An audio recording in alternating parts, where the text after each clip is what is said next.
Gimana nggak transparan ya? Sebelum Pak Joko itu masuk ke penjara, saya punya buktinya gimana ya? Tapi bukti ini disimpan dulu ya, banyak buktinya. Saya itu selalu ketika selesai transfer, itu kirim slipnya ke Pak Joko dan ke Farel.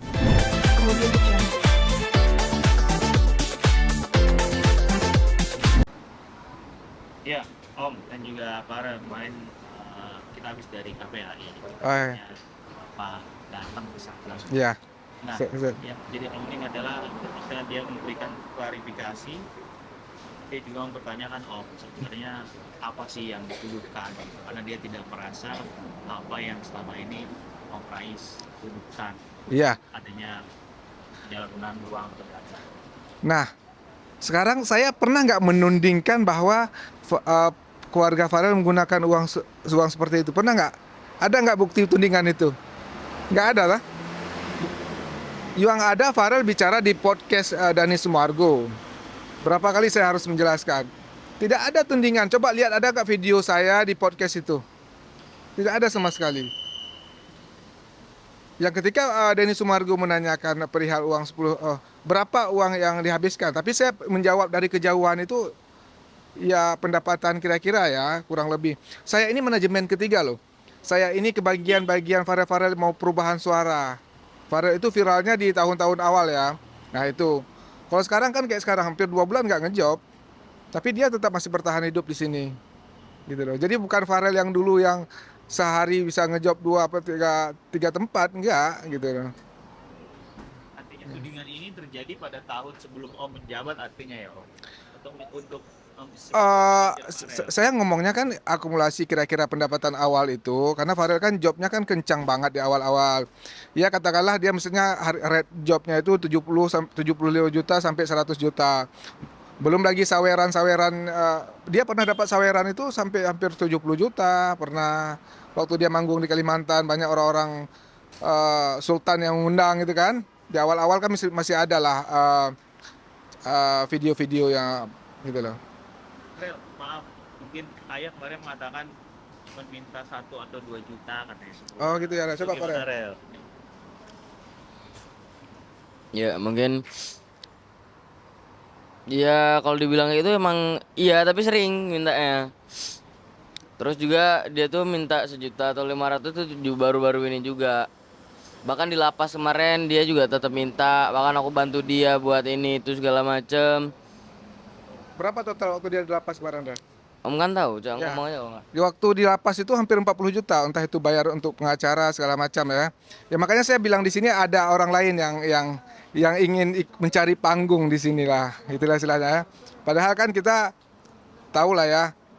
Nah sebetulnya kuasa hukum Pak Joko itu juga pernah WA saya yang di mana posisinya Om Rais, saya mau bawa Om Rais ke tempat makan paling enak di Banyuwangi gitu ya. Waktu di awal-awal di sana. Jadi kita sebenarnya udah paham nih siapa-siapa orang yang ada di belakang yang pengen ya ya mungkin itu memang sudah tugasnya lah ya mencari jam terbang segala macam. Intinya sebenarnya nanti yang akan dirugikan sebenarnya Pak Joko sendiri. Saya sudah cukup baik lah. Makanya ketika saya melihat video minta uang 1 juta 2 juta. Nah, tapi Om dia juga katakan coba dong tolong dibuktikan Om Rais kalau emang ada bukti-bukti transfer misalkan. Apa yang mau dibuktikan? Ada nggak tudingan saya mengatakan itu dihabiskan uang itu? Ada nggak tudingan? Kasih tahu dulu. Ada nggak video saya di situ?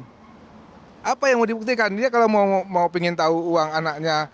Dulu kan Farel ini kan sebelum punya rekening ya, di awal-awal itu yang ditransfernya ke rekening Bu Siti Mujayana sama rekening Pak Joko Suyoto di awal. Kan saya manajemen ketiga. Kembali lagi saya manajemen ketiga. Farel itu udah nggak viral ketika saat ini. Gitu loh. Nah, Om terkait dengan penghasilan katanya juga selama ini manajemen tidak pernah transparan kepada ayahnya. Gitu ya. Nah, gimana nggak transparan ya? Sebelum Pak Joko itu masuk ke penjara, saya punya buktinya gimana ya? Tapi bukti ini disimpan dulu ya, banyak buktinya. Saya itu selalu ketika selesai transfer itu kirim slipnya ke Pak Joko dan ke Farel. Coba Farel, kamu bantu jelasin Farel. Selama Om ini, aja, om aja. hah? Om aja malah. Enggak, maksudnya selama ini waktu Om transfer Ya Om kalau teruskan. ya kalau job-job tuh pastinya aku juga ngabarin sama orang tua aku pastinya gimana enaknya diterima apa enggak. Aku juga pasti punya keputusan enaknya diterima atau enggak jobnya. Ya gitu-gitu sih, nggak ada istilah nggak terbuka sebenarnya. Kasihan, ini dia sebenarnya, ini kita kan mau ngantar bantuan. Dia melihat, dia kan nonton video semalam. Seakan-akan bisa dikatakan kayak flying victim ya di sini gitu lah. Tapi Om, sebelum Om juga dan mungkin sebelum melaporkan juga pasti kan izin dulu ke Farel kemarin ke Komnas ke KPAI. Apakah sudah ada komunikasi gitu Om secara untuk menyelesaikan itu dengan baik-baik? Saya perginya sama Farel. Bahkan 2 malam yang lalu saya sama Farel itu ketemu sama Komnas Anak sama Farel, berdua sama Farel. Ya, artinya Farel juga menyetujui dengan ketika melaporkan hal ini. Farel ikut menceritakan semua perjalanan hidup Farel dari awal itu sudah diceritakan semua. Nanti gini aja ya. Nanti sebenarnya ini kan lagi menyerang saya. Karena dia nggak berani menyerang Farel kan. Sebenarnya kan Farel yang ngomong di podcast itu ya. Jadi seolah-olah ini dia nggak mungkin lah berani menyerang Farel lah ya. Nggak apa-apa. Nanti akan ketika saya ambil kuasa hukum nanti kan akan kebongkar semua. Kan saya punya semua bukti-bukti perbuatan-perbuatan Pak Joko ini saya punya semua. Jadi ketika dia bilang ikut campur urusan keluarga itu bayangin ya. Dia itu ketika uangnya dia nggak ada uang, dia fotoin dompetnya, bro, kasihani aku lah, tolong, aku belum makan. Itu aku masih ada bukti-bukti itu semua gitu loh. Aku transfer dan itu aku ikhlas aja gitu kan, karena aku selama ini ya baik lah sama dia gitu kan. Gitu. Om, yang disinggung juga kemarin kita tanyakan terkait dengan pemalsuan akte Om. Hmm. Mengatakan bahwa itu kan sudah atas persetujuan dan juga mungkin untuk lebih memperjelas karena saya menikah dengan ibu tirinya Farel, makanya saya membuat itu apa segala macam dijelaskan gitu. Atas persetujuan siapa? Kan beliau sendiri menyatakan tadi malam di video itu bahwa tidak ada pernikahan resmi kan. Nah, kalau tidak ada pernikahan resmi otomatis berarti tidak tercatat dihukum kan. Gitu loh. Nah, terakhir Om, mungkin apa sih sebagai manajer yang dikhawatirkan saat ini tentang kondisi Farel dengan adanya perseteruan ini? Iya, sebenarnya kan Farel ini kan lagi belajar ya. Kita lagi mengembangkan kembali karir Farel. Dia lagi sekolah di sini gitu ya. Sebenarnya dia terganggu lah, pasti terganggu. Apalagi dengan berita-berita seperti ini. Ya intinya sebenarnya nanti yang rugi siapa sebenarnya gitu loh. Kalau Farel sendiri maunya apa sih Rel? Karena kan ini artinya Om Rais jadi ke bawah ketika mungkin kamu menceritakan apa yang terjadi di podcast dan bakal ke Komnas kemarin, jadi kayaknya seakan-akan Om Rais yang diserang sama ayah, padahal sebenarnya mungkin mohon maaf Farel yang bisa dikatakan komunikasinya kurang dengan ayah. Apa yang diinginkan Farel? Karena kemarin kuasa hukum mengatakan jangan sampai ini ke ranah hukum. Jangan sampai ini masuk ke ranah hukum karena sebenarnya bisa diselesaikan secara keluarga. Apa yang diinginkan oleh Farel sendiri? Ya biasanya kalau aku ya bisa diselesaikan secara baik ya. Dan kalau mereka bilang aku nggak dilebatin, oke lah, aku terus terang aja emang ini tuh sebenarnya dalangnya emang dari aku. Mau gimana pun juga aku harus terlibat karena aku juga yang bersangkutan dan aku peran utama sebenarnya di sini kan. Dan aku emang harus terlibat. Kalau mereka bilang aku nggak bersangkutan, yang disangkutin cuman Om, itu malah personal jatuhnya menurut aku. Itu aja sih. Jadi maunya Farel gimana Rel? Artinya mereka di sana mengatakan jangan sampai ada jalur hukum. Kamu sendiri seperti apa? Apakah dalam waktu dekat ini berniat untuk bertemu dengan ayah atau seperti apa komunikasinya saat ini? Ya kita lihat aja nanti prosesnya gimana sesuai perkembangan yang kita bakal jalanin aja. Ya gitu aja sih paling. Tambahan dari Om. Jelas ya, di sini sebenarnya yang membicarakan ke podcast itu kan Farel sendiri, tapi mereka nggak berani menyerang Farel, mencoba menyerang saya. Ya, tapi nggak apa-apa, kalau mau diproses ke hukum ya monggo, saya punya 1001 bukti aktivitas Pak Joko, Bu Siti selama ini kan mereka selalu mengirimkan ke saya, mereka sendiri yang menceritakan ke saya dan saya juga sudah menyimpan semua data-data itu. Ya kita lihat aja nanti ke depannya. Soalnya kalau misalnya mereka menunding saya bahwa saya yang bicara, saya nggak ada video saya bicara seperti itu. Tapi kalau mereka minta damai Om? Kalau minta damai saya pingin ada poin-poin yang harus mereka penuhi, yaitu mengenai keadilan buat Farel.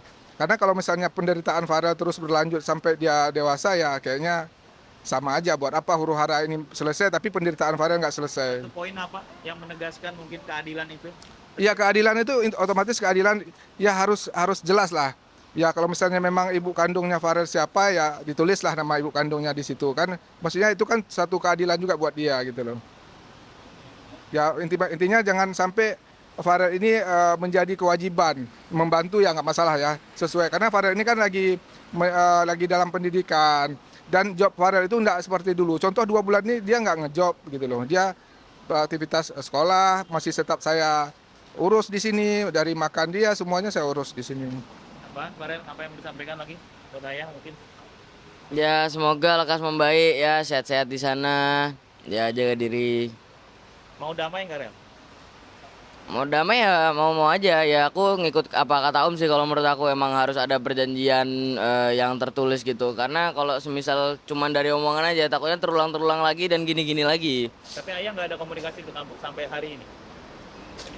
Komunikasi itu ada cuman kemarin terakhir komunikasi tuh aku udah malas komunikasi, karena setiap komunikasi akhir-akhirnya debat bang. Misalnya, Ya contoh kayak aku ngobrol kayak negur dia, jangan terlalu jauh lah, kita santai aja ini itu. Gimana ya? Batu, kayak seakan-akan tuh anak tetap salah, dia tetap kekeh sama pendirian dia gitu loh. Ya kayak anak sama bapak gitu lah, jadi yang menang tetap bapaknya. mau menerima saran dari Farel. Itu dia. Oke ya, jadi intinya di sini saya berusaha, sebenarnya orang tua yang melindungi anaknya ya. Ini udah kebalik ya.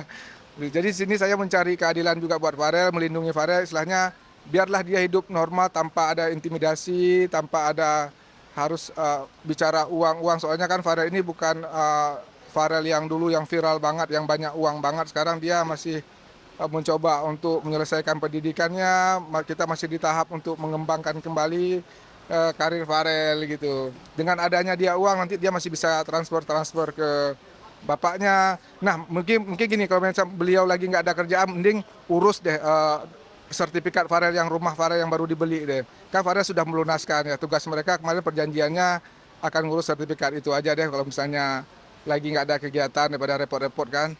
Gitu. Audio Jungle.